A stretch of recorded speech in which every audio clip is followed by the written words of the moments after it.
வீர பெரும்பாட்டன் தீரன் சின்னமலை. திருப்பூர் மாவட்டம் காங்கயம் வட்டம் சென்னிமலைக்கு அருகிலுள்ள மேலப்பாளையம் எனும் ஊரில் ரத்தின சர்க்கரை மன்றாடியார் பெரியாத்தா இணையருக்கு குழந்தைசாமி, தீர்த்தகிரி, தம்பி, கிளேதார், குட்டிச்சாமி எனும் 5 ஆண் மக்களும் ஒரு பெண்மகளும் பிறந்தனர். அந்த 5 குழந்தைகளில் இரண்டாவது மகனாக கிபி 1756ஆம் ஆண்டு ஏப்ரல் 17ஆம் நாள் பிறந்தார் தீரன் சின்னமலை என்று அழைக்கப்பட்ட தீர்த்தகிரி சர்க்கரை உத்தமகாமிண்ட மன்றாடியார். சிலம்பாட்டம், கட்டுத்தடி, தடிவரிசை, மல்யுத்தம், வில்வித்தை, வாழ்வீச்சு என அத்தனை வீர விளையாட்டுகளிலும் தனித்துவம் பெற்றிருந்த நமது வீர பெரும்பாட்டன் தீர்த்தகிரி சர்க்கரை உத்தமகாமிண்ட மன்றாடியார் தனது இளம் வயதில் கொங்கு நாட்டின் வரிகள் அனைத்தும் மைசூர் அரசுக்கு செல்வதை பொறுத்துக் கொள்ள முடியாமல் கடும் சினம் கொண்டார். ஒரு நாள் வழியில் ஒரு தண்டல்காரன் வரிப்பணத்துடன் குதிரை மீது செல்வதை பார்த்து சின்னமலை அவனை விசாரித்தார். அவன் மைசூர் மன்னருக்கு வரிப்பணம் கொண்டு போவதாக கூறினான். நம் நாட்டு வரிப்பணத்தை மைசூர் மன்னருக்கு எதற்காக கொடுக்க வேண்டும் என்று கேட்க, அதற்கு நம் கொங்கு நாட்டை மைசூர் அரசர் தான் ஆளுகிறார், அதற்காக நாம் அவருக்கு வரி கொடுக்க வேண்டும் என்று சொன்னான் தண்டல்காரன். சினத்துடன் சீறிய சின்னமலை, நம் நாட்டை மைசூர் அரசர் ஏன் ஆள வேண்டும்? நமக்கென்ன ஆளவா தெரியாது? இந்நாட்டை ஆள்வதற்கு இங்கு என்ன ஆளா இல்லை? வரி பணத்தை கொடு என்று வாங்கிக் கொள்ள, ஐயா, சங்ககிரியில் காத்திருக்கும் திவானுக்கு நான் என்ன சொல்வது? எங்கள் ஊராளி சும்மா இருப்பாரா என்று தன் நிலைமையை சொல்ல, நம் நாட்டு வரிப்பணம் அயலாருக்கு போகக்கூடாது. பாடுபடுவது ஒருவர், பயன் பெறுவது மற்றொருவரா? வரிப்பணத்தை சென்னிமலைக்கும் சிவன்மலைக்கும் நடுவில் ஒரு சின்னமலை பறிச்சு விட்டதாக போய் உன் மன்னர் ஹைதர் அலியிடம் சொல் என்று எச்சரித்து அனுப்பினார். அந்த வரிப்பணத்தை தமது ஊரில் இருந்த ஏழைகளுக்கு பிரித்து கொடுத்தார். அன்றிலிருந்து அனைவராலும் தீரன் சின்னமலை என்று அழைக்கப்பட்டார் நமது வீர பெரும்பாட்டன். கங்கை என்பார் நின் குலத்தை, கமலை என்பார் ஆனூரை, கவின்சேர் நல்ல மங்கை என்பார் நினது தெய்வம், மாதேவர் செயங்கொண்டார் வானர்க்கு ஈகை நின் கையென்பார், போர்க்களத்துக்கு ஒரு விசையன் நின்னை என்பார் நிலத்தில், கீர்த்தி தங்கம் என்பார் ரத்தினத்தின் தீர்த்தகிரி என்ற சொல்லும் தகுங்கண்டாயே.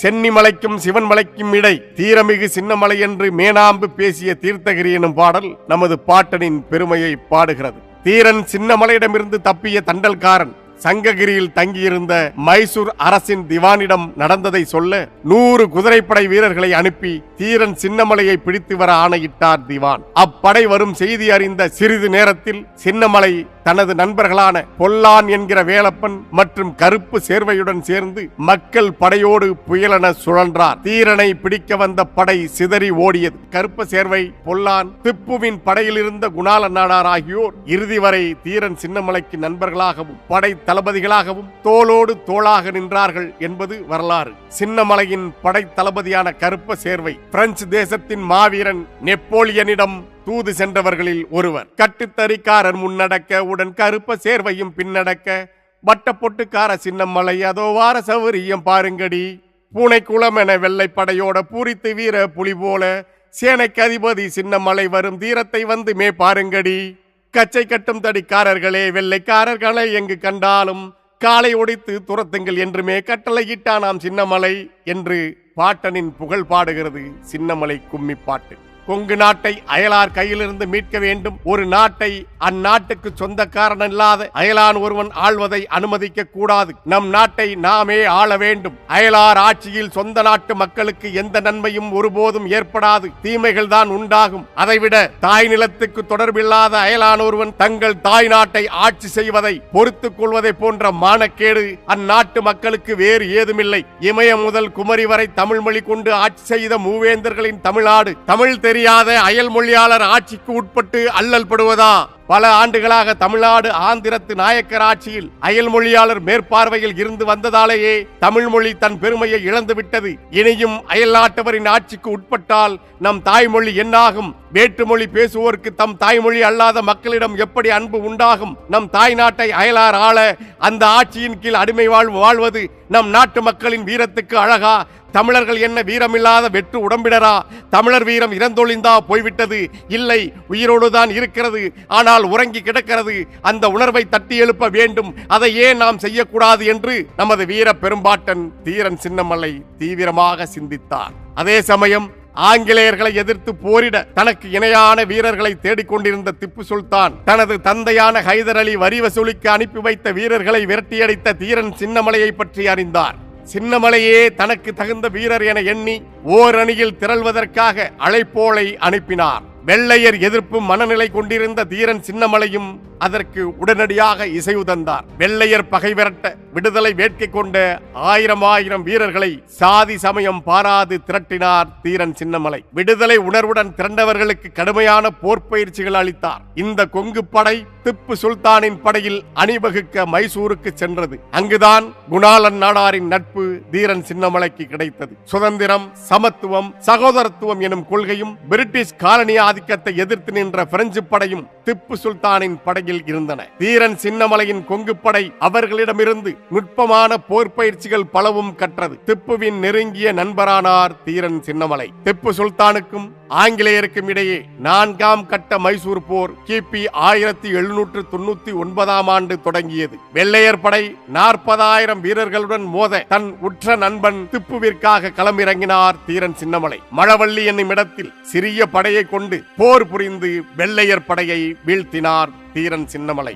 திப்பு சுல்தானுக்கும் தீரன் சின்னமலைக்குமான நட்பு கிபி 1792 தொடங்கி திப்பு மரணித்த கிபி 1799 வரை தொடர்ந்தது. திப்புவின் படை தளபதிகளான பூர்ணையர், மீர் காசிம் போன்ற துரோகிகளின் துணையுடன் நயவஞ்சகமாக திப்புவை வீழ்த்திய வெள்ளையர்களின் மீது தீரன் சின்னமலை கடும் கோபம் கொண்டார். திப்பு சுல்தானை கொன்றவர்களை பழிவாங்க பெரும் படையுடன் தயாராக வேண்டும் என்ற உறுதியோடு மைசூரிலிருந்து புறப்பட்டார். வெள்ளையர்கள் தீரன் சின்னமலை மீது ஆத்திரம் கொண்டு போர் புரிய தயாராயினர். ஆங்கிலேய படையின் நகர்வை கண்காணித்து தனக்கு சொல்வதற்கு தனக்கு நம்பிக்கையான ஒருவர் அவர்களிடம் உளவாளியாக பணியாற்ற வேண்டும் என எண்ணி தனது நண்பனான பொல்லானை தேர்ந்தெடுத்தார் தீரன் சின்னமலை. ஆங்கிலேயர் படையில் ஆயுதங்கள் சரி செய்யும் பணியாளராக பொல்லான் சேர்ந்தார். கிபி 1801 ஆண்டு பவானியில் நடைபெற்ற காவிரி கரையோர போர், கிபி 1802 ஆண்டு நடைபெற்ற சென்னிமலை போர், கிபி 1803 ஆண்டு நடைபெற்ற அரச்சலூர் போர் ஆகிய 3 போர்களிலும்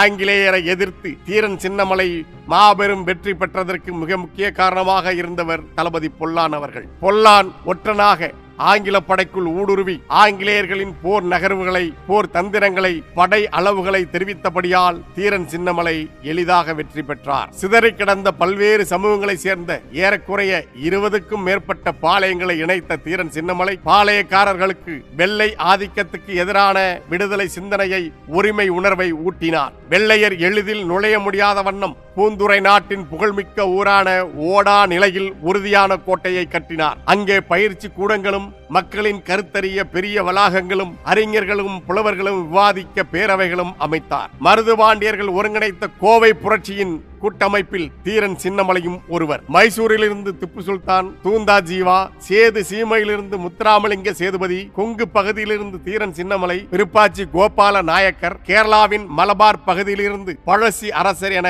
தென் தமிழ்நாட்டின் அனைத்து தளங்களிலும் இருந்து மருது சகோதரர்கள் உருவாக்கிய அந்த கூட்டமைப்பு வெள்ளையர்களை எதிர்க்க சாதி, மதம், இனம் கடந்து ஒன்று கூடியது. ஆங்கிலேயர் வசமிருந்த கோவை கோட்டையை கைப்பற்ற திரண்ட இந்த கூட்டமைப்பின் முயற்சி துரோகிகளாலும் படைகளுக்கு இடையே தொடர்பு கொள்வதில் ஏற்பட்ட பிழைகளினாலும் தோல்வியை தழுவியது. இப்புரட்சியில் புத்தே முகமது காசிம் உள்ளிட்ட 36 இஸ்லாமிய வீரர்கள் தங்கள் இன்னுயிரை ஈந்தனர். கோவை புரட்சி தோற்றாலும் தீரனின் புரட்சி ஓயவில்லை. இடையறாத போர்களுக்கு நடுவே பல கோயில்களுக்கு திருப்பணிகளும் செய்தார் தீரன் சின்னமலை அவர்கள். தீரன் சின்னமலையின் கோயில் கொடை பற்றிய கல்வெட்டுகள் சிவன்மலை, பட்டாளி, கவண்டம்பாளையம் ஆகிய ஊர்களில் உள்ளன. நமது பாட்டன் தீரன் சமூக ஒற்றுமையை முதன்மை நோக்கமாக கருதியதால் அவரது படையில் கவுண்டர், தேவர், வன்னியர், வேட்டுவர், நாயக்கர், நாடார், ஒடுக்கப்பட்டோர் மற்றும் இஸ்லாமியர் உள்பட பல சமூகத்தினரும் பங்கேற்றிருந்தனர். கருப்ப சேர்வை, குணாளன் நாடார், பொல்லான் எனும் வேலப்பன், ஓமலூர் சேமலை படையாட்சி,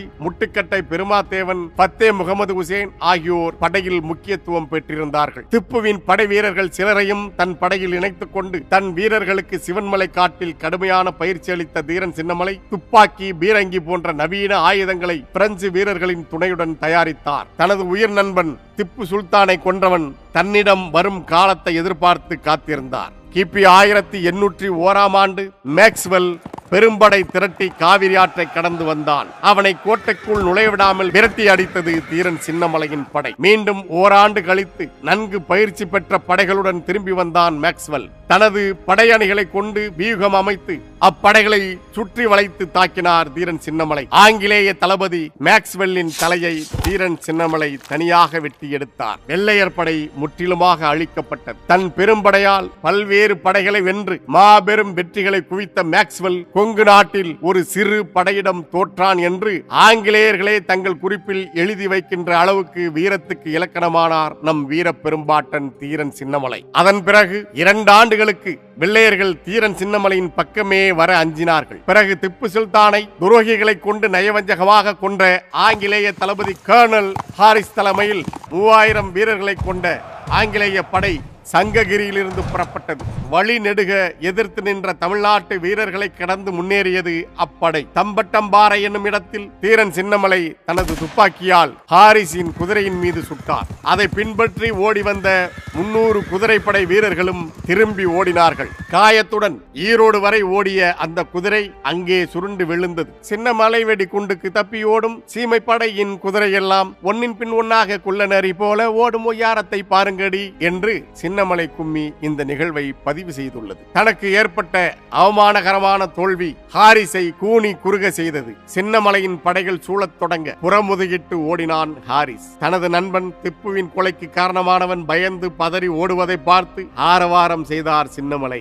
அந்த வெற்றியின் நினைவாக வெற்றி தூண் ஒன்று அங்கு நிறுவப்பட்டது. பேரரசுகளையே அடிமைப்படுத்தி விட்டோம், பெரும் வெற்றிகளை ஈட்டி விட்டோம். ஆனால் கொங்கு பகுதி வீரர்களை தோற்கடிக்க முடியவில்லை.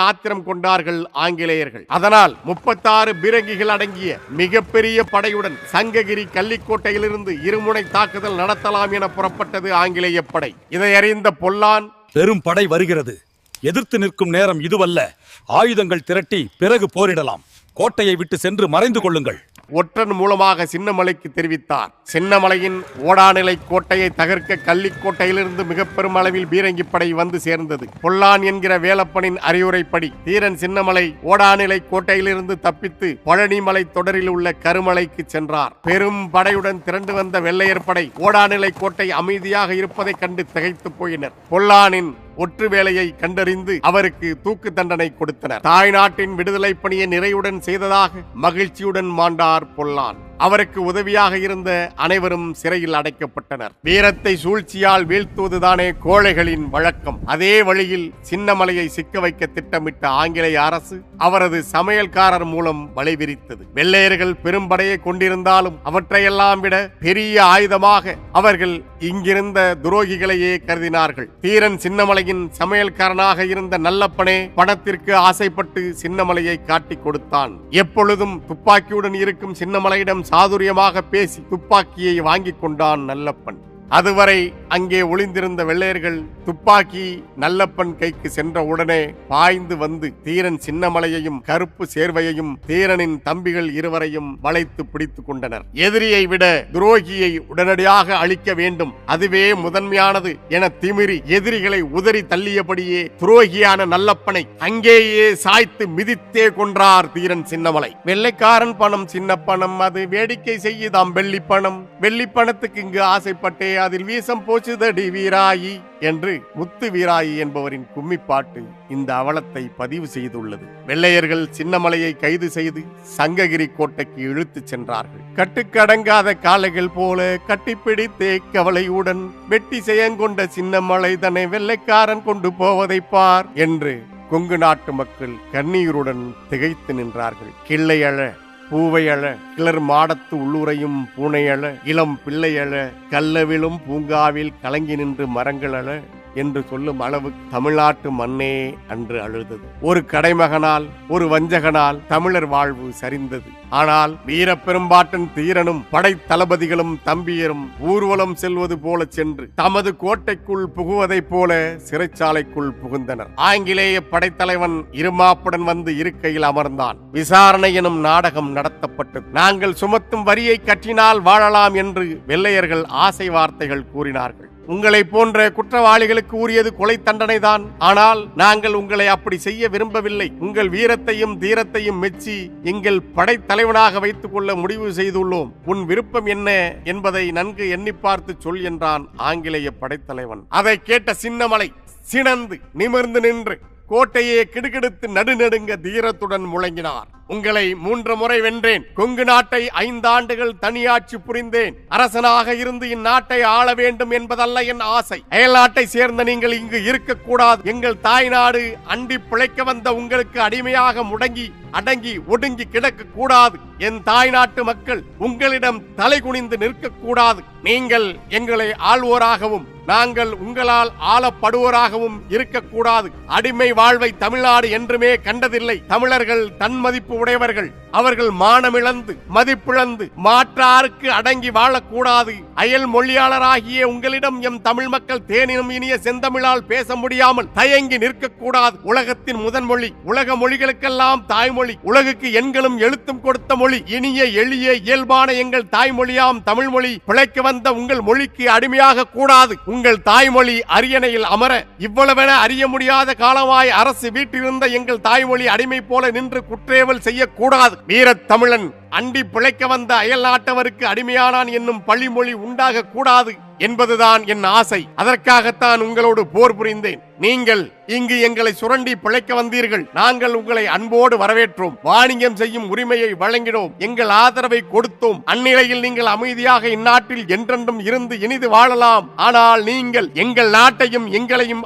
ஆள்வதற்கு ஆசை கொண்டீர்கள். பல்லாயிரக்கணக்கான ஆண்டுகளாய் தன்னரசுகளாய் வாழ்ந்து வந்த எங்களுக்கு நீங்கள் தலைவர்களாக இருக்க ஆசை கொண்டீர்கள். அதுவும் உங்கள் திறமையாலா? இல்லை, சூழ்ச்சியால். எங்கள் நாட்டு மன்னர்களை ஒருவர் மேல் ஒருவர் பகை கொண்டு மோதவிட்டு ஒற்றுமையை குலைத்து பகைமையை உண்டாக்கி வளர்த்து அவர்களில் ஒருவருக்கு உதவி செய்வது போல் எங்கள் நாட்டை கொள்ளை கொள்ள துணிந்து விட்டீர்கள். நீங்கள் எதற்காக எங்கள் நாட்டு அரசர்களுக்கு உதவ வேண்டும்? எம் அரசர்கள் எங்களுக்கு கொடுமை செய்கிறார்கள். தாங்கள் வந்து அவர்களை விலக்கிவிட்டு எங்களுக்கு அரசர்களாக இருங்கள், எங்களை ஆளுங்கள் என்று இந்நாட்டு மக்கள் உங்களை வெற்றிலை பாக்கு வைத்து அழைத்தார்கள். இல்லையே, தமிழர் தனித்த வீரமுடையவர், சிறந்த போர்த்திறமுடையவர். போர் எனினும் அறப்போர் செய்வோம். பல பெரும் போர்கள் செய்து வெற்றி மாலை சூடியவர்கள் தமிழர்கள். ஆனால் உங்களைப் போல் சூழ்ச்சி செய்ய தெரியாதவர்கள். நீங்கள் கைகூலி கொடுத்து எங்கள் ஆளையே உளவாளி ஆக்கி வஞ்சனையாக எங்களை பிடித்தது போல தமிழரின் வீர வரலாற்றில் எப்போதாவது யாராவது செய்ததாக கேள்விப்பட்டதுண்டா, கேட்டதுண்டா? கோட்டைக்குள் கதவடைத்து இருப்போனையும் வெளியே வா, களம்பகுத்து போர் புரியலாம் என்று அறைகூவி அழைப்பதுதான் தமிழரின் போர் முறை. படைக்களம் ஏதுமின்றி, ஆயுதங்கள் ஏதுமின்றி, வெறும் கையோடு உணவு உண்ணுகிற வேளையில் திடீரென வந்து சிறைப்பிடிப்பதா போர் முறை? இதுவா வீரம்? 5 ஆண்டுகள் உங்களை அடக்கி ஆண்டேன். இப்போது நான் உங்களுக்கு அடிமையாக, உங்களுக்கு படைத்தலைவனாக இருந்து பிறகு உங்களை இந்த நாட்டை விட்டு விரட்ட முடியுமா?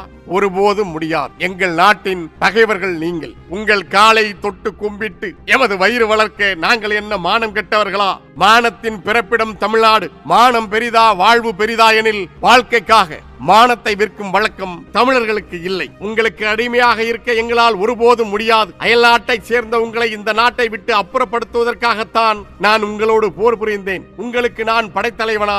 இம்மண்ணுக்கு உரிமை உடைய நாங்கள் பிழைக்க வந்த கூட்டத்துக்கு வரியை கட்டி அடிமையாக வாழ்வதை விட எமக்கு மரணமே மேலானது என்று முழங்கினார் வீர பெரும்பாட்டன் தீரன் சின்னமலை. எந்த சங்ககிரியில் தனது முதல் வேட்டையை தொடங்கினாரோ அதே சங்ககிரியில் உள்ள மலைக்கோட்டையில் நமது வீர பெரும்பாட்டன் தீரன் சின்னமலை கிபி 1805ஆம் ஆண்டு ஆடி 18ஆம் நாள் வெள்ளையர்களால் தூக்கில் இடப்பட்டார். அவரோடு தீரன் சின்னமலையின் 2 தம்பிகளும் படைத்தலைவர்கள் கருப்ப சேர்வையும் குணாளன் நாடாரும் தூக்கிலிடப்பட்டார்கள். வீர வணக்கம், வீர வணக்கம். எங்கள் வீர பாட்டன் தீரனுக்கு வீர வணக்கம், வீர வணக்கம். எங்கள் பாட்டனின் வீரம் பட்டு போகாது. அவன் பரம்பரை பிள்ளைகள் எங்களை விட்டு போகாது. பாட்டனின் வீரம் பட்டு போகாது. பரம்பரை பிள்ளைகள் எங்களை விட்டு போகாது. எங்கள் சிந்தை முழுக்க சின்னமலை. நாங்கள் சினந்து எழுவோம் சிறுநரி கூட்டம் எந்த மூலை. சிந்தை முழுக்க சின்னமலை. சினந்து எழுவோம் சிறுநரி கூட்டம் எந்த மூலை. எங்கள் நாட்டை நாங்களே ஆள்வோம். அன்றவன் வைத்த வீர முழக்கம். அதுவே இன்றவன் பேர பிள்ளைகள் கொள்கை முழக்கம். எங்கள் நாட்டை நாங்களே ஆள்வோம் அன்றவன் வைத்த வீர முழக்கம், அதுவே இன்றவன் பேர பிள்ளைகள் கொள்கை முழக்கம். ஆண்ட பரம்பரை அடிமையாவதா, வீர தமிழினம் வீழ்ந்து போவதா, மாற்றான் முன்னே மண்டி இடுவதா, மான தமிழினம் ஆண்டு போவதா, மாற்றான் முன்னே மண்டி இடுவதா, மான தமிழினம் ஆண்டு போவதா. வீறு கொண்டு எழுவோம், வெற்றி கண்டு மகிழ்வோம். இலக்கு ஒன்றுதான் இனத்தின் விடுதலை, இனம் ஒன்றாவோம், இலக்கை வென்றாவோம். வீர வணக்கம் வீர வணக்கம் வீர பாட்டன் தீரனுக்கு வீர வணக்கம் வீர வணக்கம். நம் வீர பாட்டன் தீரன் மீது உறுதி ஏற்போம், அவன் நினைவை போற்றி கனவை நாம் வென்று முடிப்போம். நம் வீர பாட்டன் தீரன் மீது உறுதி ஏற்போம், அவன் நினைவை போற்றி கனவை நாம் வென்று முடிப்போம். வீர வணக்கம் வீர வணக்கம் வீர பாட்டன் தீரனுக்கு வீர வணக்கம் வீர வணக்கம். தமிழ்தாய் வாழ்க, தலைவர் பிரபாகரன் வாழ்க. நாம் தமிழர்.